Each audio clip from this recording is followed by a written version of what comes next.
Je m'appelle Virginie, j'ai 35 ans, je suis née à Nouméa. Dès toute petite, j'ai aimé lire. J'ai envisagé assez tôt de devenir professeure de français. Du coup, après mon baccalauréat, je me suis inscrite en DUG de lettres, puis j'ai fait une licence à l'université de la Nouvelle-Calédonie, ici à l'époque à Magenta. Ensuite, je ne pouvais pas poursuivre mon cursus de lettres au-delà de la licence, donc je suis partie en France, à Paris, pour faire ma maîtrise à la Sorbonne. À la fin de cette maîtrise, je suis revenue en vacances à Nouméa. J'avais plus vraiment idée, je ne savais pas dans quelle direction m'orienter. J'avais encore envie de faire des études, mais je ne savais pas trop quoi. J'ai trouvé un travail de professeur de français remplaçante ici à Nouméa. J'envisageais quand même pas d'en faire ma carrière et j'ai finalement trouvé un stage au Centre culturel Chibaou pour l'organisation d'une biennale d'art contemporain. Et c'est là que j'ai compris que c'était le secteur culturel qui m'appelait vraiment.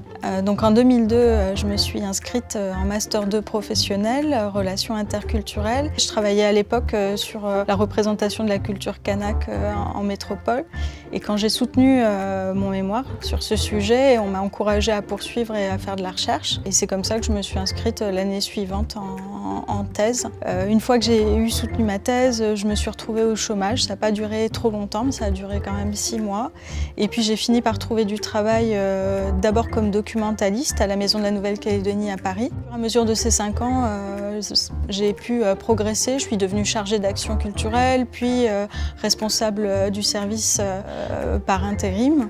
En 2013, j'ai finalement décidé de revenir et depuis, je travaille comme ingénieure culturelle indépendante. J'organise des manifestations culturelles diverses, je travaille pour différentes structures. Ça me plaît beaucoup parce que ça permet un travail très diversifié.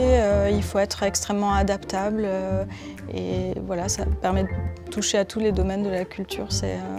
C'est particulièrement intéressant. Ce que je pense important, c'est vraiment d'être curieux et de s'intéresser à un maximum de choses, même si ça fait peur, même si on doute. Moi, j'ai l'impression d'avoir beaucoup douté, mais voilà, que la curiosité m'a vraiment aidée. Si on pousse effectivement un peu les portes, souvent elles s'entr'ouvrent, voire elles s'ouvrent complètement.